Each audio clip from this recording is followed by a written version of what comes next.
যারা এই সময়ে একজন ত্যাগী ছাত্র নেতাকে হত্যা করতে পারে তার নিঃসন্দেহেই বাংলাদেশের এই পরিবর্তনের আন্দোলনের সঙ্গে তারা কোনো মতেই সংযুক্ত ছিল না।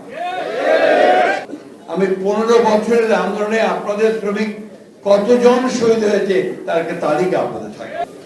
আমাদেরকে কিন্তু খুব সজাগ থাকতে হবে, আমাদেরকে মনে রাখতে হবে যে আমাদের সংগ্রাম এখনো শেষ হয়নি। আমি যে কথা বলছিলাম যে আজকে এই সময়টা আমাদের পরীক্ষার সময়। আপনারা নিশ্চয়ই লক্ষ্য করেছেন, দেখছেন পত্র পত্রিকা, টেলিভিশন। বান্ডেল থাকলে প্রতি সেনমানিতে টাকা বাঁচবে। বিকাশ সেনমানি বান্ডেল কিনে জিতুন প্রতি লেনদেনে। টক শো সবকিছু দেখছেন কেমন একটা অস্থিরতা চলছে। বেশ কতগুলো নির্ধারিত বিষয়গুলোকে আমরা অনির্ধারিত করে ফেলেছি, অনিশ্চিত করে ফেলেছি। আজকে সংস্কার, নির্বাচন, এই কথাগুলো সাধারণভাবে অনেক বেশি উচ্চারিত। এই বিষয়গুলো আমরা মনে করি যে সকলকে উচিত হবে, সকল রাজনৈতিক দল, গোষ্ঠী, সকলের দায়িত্ব হবে অত্যন্ত ধৈর্যের সঙ্গে সমস্যাগুলো আলোচনার মাধ্যমে সমাধান করা। আমাদের এখানে নজরুল ভাই আছেন, তিনি প্রতিদিন এই সংস্কারের বিষয়গুলো নিয়ে সরকার যে সংস্কার কমিশন গঠন করেছেন সেই সংস্কার কমিশনগুলোর সঙ্গে বৈঠকে বসছেন। আমরা আমাদের প্রস্তাবগুলো দিয়েছি। আমরা বিশ্বাস করি যে একটা আলোচনার মাধ্যমে একটা সত্যিকার অর্থে সকলের কাছে গ্রহণযোগ্য একটা সমাধান বেরিয়ে আসবে এবং আমরা খুব অল্প সময়ের মধ্যেই জনগণের প্রতিনিধিত্ব আমরা পাবো একটা নির্বাচনের মধ্যে। আমি আরেকটি বিষয় আপনাদের সামনে বলতে চাই।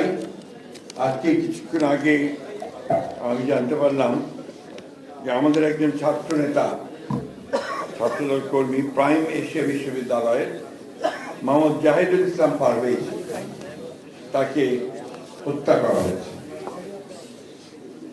কারা হত্যা করেছে আমরা জানি না, তবে এই কথা নিঃসন্দেহে বলা যায় যারা এই সময়ে একজন ত্যাগী ছাত্র নেতাকে হত্যা করতে পারে তার নিঃসন্দেহেই বাংলাদেশের এই পরিবর্তনের আন্দোলনের সঙ্গে তারা কোনো মতেই সংযুক্ত ছিল না। যারা আজকে বাংলাদেশে একটা বিভাজন সৃষ্টি করতে চায় তারা কখনোই বাংলাদেশের পক্ষের মানুষ নন, তারা গণতন্ত্রের পক্ষের মানুষ নন, তারা শ্রমজীবী মানুষের পক্ষের মানুষ নন। আমার খুব ইচ্ছা হয়েছিল যে আমি খান ভাইকে একবার প্রশ্ন করি, খান ভাই এত সংস্কারের কথা বলা হচ্ছে কিন্তু শ্রমজীবী মানুষদের, শ্রমিকদের সংস্কারের কথা আমাদের 31 দফার মধ্যে আছে কিন্তু এর মধ্যে কি আছে আমি জানি না। বলেছে কৃষকের ন্যায্য মূল্য পায় না, তার আপনার পণ্যে পানি পায় না, ঠিক যখন প্রয়োজন হয় পানি পাওয়া যায় না এবং তার সমস্যার সমাধান হয় না। তার সন্তানেরা ভালো স্কুলে যেতে পারে না, এমনকি স্কুলে গেল বই, অথচ এরাই হচ্ছে সবচেয়ে বড় অংশ, তাই না? আমি আজকে আমাকে একজন টেলিভিশন চ্যানেল ইন্টারভিউ করছিল, বিভিন্নভাবে কথা বলতে গিয়ে তারা তো আপনার একটা বিশেষ কিছু মানুষকে শুধুমাত্র মনে করে যে তাদেরই অবদান আছে।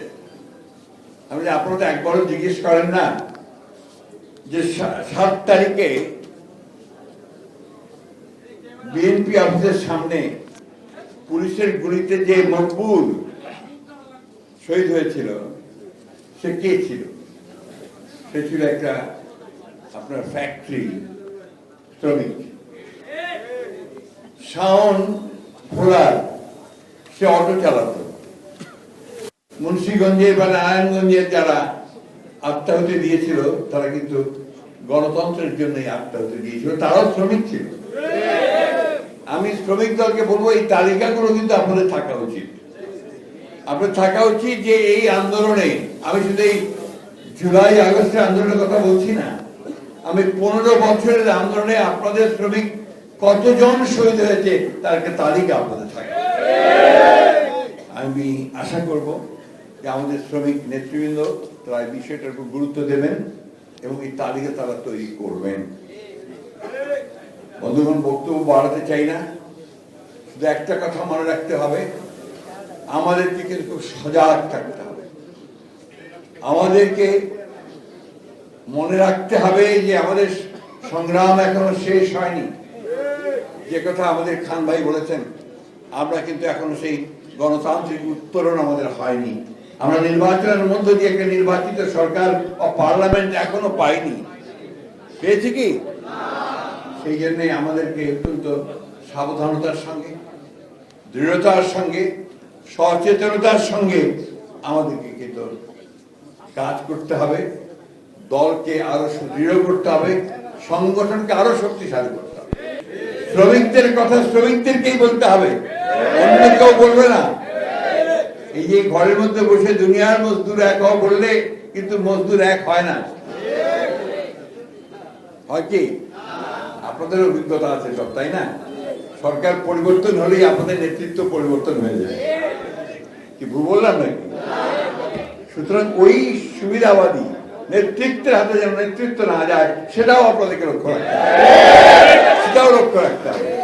আমি এখানে অনেককে চিনি, সবাইকে চিনি, যারা কিভাবে নির্যাতিত হয়েছে, নিপীড়িত হয়েছে, কিভাবে তাদের মেরে তাদের পা ভেঙে দেওয়া হয়েছে, নখ বের করে নেওয়া হয়েছে। এই জিনিসগুলো আমরা ভুলে যেতে পারি না, কিন্তু ওদের কথা শুনলে মনে হয় যে কোনো অবদানই নেই আমাদের, তাই না? আসুন না, আমরা সবাই একজোট হই, একখানে হয়ে সংগঠনটাকে সেইভাবে দৃঢ়ভাবে তৈরি করি যেন আমরা তাদেরকে সেই বোর্ড থেকে সরিয়ে দিয়ে আমাদের অধিকারটাকে আমরা প্রতিষ্ঠা করি।